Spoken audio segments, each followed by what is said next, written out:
Magandang araw sa inyong lahat at ito nga po pala naisipan natin na mag-bike dahil sa umaga di na po tayo nakapag-basketball. Ito naman syempre ang kailangan natin pagpawisan lagi ng medyo maganda-ganda para yung ating katawan ay medyo healthy. At yun nga po kaninang umaga tinamad ako mag-walking kaya ayun.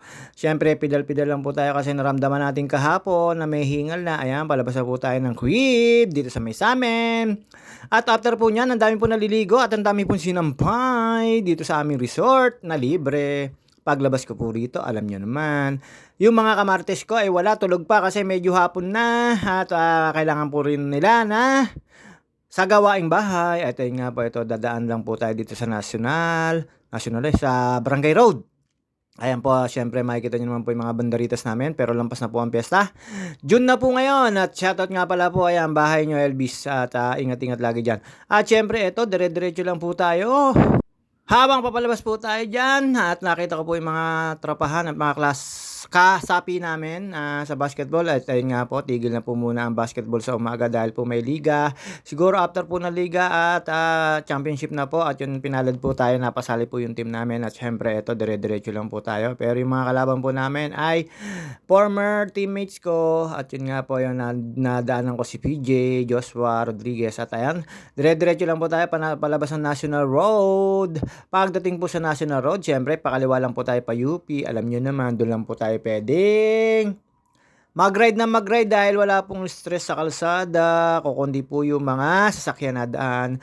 At syempre medyo mahirap lang doon sa may papanik ng Picard dahil po may ginagawang kalsada, alam nyo na. At ayan, National Road na po tayo, dito po sa may sa amin yan. Sako pa rin po yan ng aking baryo. At ayan, nakita nyo naman po walang ka-traffic pero pasukan na po sa lahat ng mga estudyante, ingat-ingat po kayo. Ayan, medyo kulimlim lang po pero hindi naman po paulan, hindi po nakagaya ng nakarang araw, pero ito napaka smooth pa rin po ng padyakan natin, kaya lang ang hirap pumadyak dahil po na sumasalubong yung hangin. Ayan, dito po sa amin yan ulit. Nakita nyo naman po may mga establishmento na pwedeng tambayan. Meron po ding gas station dyan, tapos ang dami pong kainan dyan, pero hindi pa ako nakakakain dyan. Sana all. Wala po tayong pambili. Hanggang dito lang po tayo lagi, video-video. At syempre, eto, lampasan ko lang po yung kotse na yan. Kala ko po magbubukas ng pinto kaya dahan-dahan ako. At paglampas po doon, ito Bitanya na po to, Bitanya area. At dire-diretso lang po yan hanggang sa makarating tayong Bangong Kalsada. At saka sa Hills pa nga tawag nga ba doon, no? Dati Hills pa doon sa may Park Merced. Palampas po ng Lakewood, papunta po ng Lalakay, Eldridge, lampas po ng Eldridge, tapos papunta po ng Bambang Highway. At ito po, ayan, mga JT na sakop pa rin po to ng aking baryo, ang Losnap City. Syempre, meron pong tawag doon. Baliktarin nyo lang po. At sakop po to ng Calamba City. Ayan, syempre, kailangan lagi po lang tayo ng tagliran dahil po ang mga sasakyan, dinidibiro. At ito po, nandito na po tayo sa boundary ng Calamba at Los Baños. Bagong kalsada po ito. Pero ayan, boundary pa po ito ng Calamba. At meron po diyang resort, ayun, dalawang number, 88. At ayan po yung arko. At nandito na po tayo, medyo paahon ho ito. Papunta po ito ng Eldridge. Ayan yung arko, napakaganda. Tapos, dire-diretso lang po tayo dyan. Medyo may mararamdaman tayong ahon dito. Lampas lang po kayo dito. Meron kainan dito. At tapos may isang subdivision. Tapos meron po mga subdivision pa uli. At papanik po yan, after po dyan, pababa naman po tayo na papuntang Eldridge. At doon nga po meron na ako nakita ang bagong footbridge sa may school. Kaya hindi na po delikado yung mga estudyante. Ayan po yung footbridge. Ito, Eldridge na po ito. Pero Baryo Lalakay po yan. Camp Eldridge po ang tawag dyan. Pero nakakasakop dyan ay Barangay Lalakay. Pagkakaalam ko po. At ayaw mga ka-GT, alam nyo naman po tayo, hindi papayag na hindi pagpapawisan at hindi ma-exercise sa mga kabintian. At yun nga po, kahapon pagpadya ko, medyo hiningal tayo kaya inulit po natin. Alam nyo naman po, dito sa pagbabay, kailangan ng stamina. Lagi pong naka-ready. Ayan po yung footbridge sa mga estudyante. At syempre, alam nyo naman, pag tinatamad ka, sa baba ka na lang tumawid. Kaya ayun, pag nahagip, awit! Ito, dito na po tayo sa may rest area kung tawagin dati, pero ito ay bilihan na po ng mga flowers. At pagkatapos po dito sa rest area na to, boundaryhan na po ito ng Bangbang Highway. Ayan, dyan sa may Bangbang Highway, papanik na yan at medyo pataas din po yan.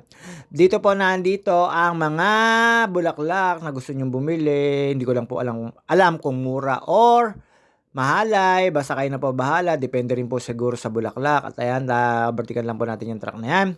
At siyempre ito, Bangbang Highway na 'to pagpanik dito, then pinapatawid ko lang po yung dalawang magnanay, alam niyo na. At umiwas lang po tayo at 'yan dire-diretso lang po tayo, dito na po tayo dumaan sa may Picard at dadaanan po natin dito, yung mga bahay na nasa ibabaw na 'yan ay dun sa may Jamaica, napanik ko na po dati yung Jamaica na 'yan. Maikli lang siya pero mataas na ahon. At ayan, ito, Bangbang Highway na po ito. At after ko po ng Bangbang Highway, ito, papaling na po tayo. Ito yung dalawang siko na medyo mataas. Chill-chill lang. Hindi naman natin kailangan paspas sa pagbabike. Ayan, papawis lang po tayo dyan. Siyempre, alam nyo naman, kailangan din. Baka biglang magka-long ridean, at least medyo handa ka, JT. At ayan, dyan po medyo malamig na. Alis na po tayo ng face mask dyan. At sa mga kabike ko, mga ka-driver ko, ingat po tayo sa kalsada. At sa mga kalaban naming team, good luck sa susunod na game. At ayan, habang papanig po tayo diyan, may nakita po akong mag-amo na isang dog, isang ale, at siyempre napakabait po nung dog. At hindi naman po puwedeng tumigil dito, pataas po ng pataas siya hanggang sa may siko. Alam niyo naman 'pag 'di po tayo pinagpawisan, eto tayo, ang JT. Nag-uukol sa bike at walking. Alam niyo naman po tayo, 'di maaaring hindi papayag ng hindi tayo papawisan sa isang araw or the susunod na araw. Ayan, andito na po tayo sa taas, mga ka-JT. At siyempre, alam niyo naman, dito tayo sa may UP. Dito po sa UP, papanig po ito ay Jamboree Boy Scout of the Philippines. Dito na po ako dumaan sa may grotto. At ayun nga po, syempre hanggang tayo ay makaahon na. At sarap naman po ng pawis dyan. Medyo, ayan, medyo konting diet pa, JT. Mababawasan din ang waistline mo kahit puro bilbil ka, pero basta sabay ka lang. Ayan, ito, nandito na po tayo sa may grotto. Napakaganda at napakatahimik po rito. Napakasarap pong pumidal dito. Nakita nyo naman po, napakasariwa po ng hangin yan. Uy, pinunasan pa yung sipon. At yan, mga ka-JT, alam nyo naman po tayo. Ito na lang hilig natin. Sa lahat po ng mga kaalgo ko, Meta, shoutout sa inyo at mga ka-followers at mga ka-engage or kasisi.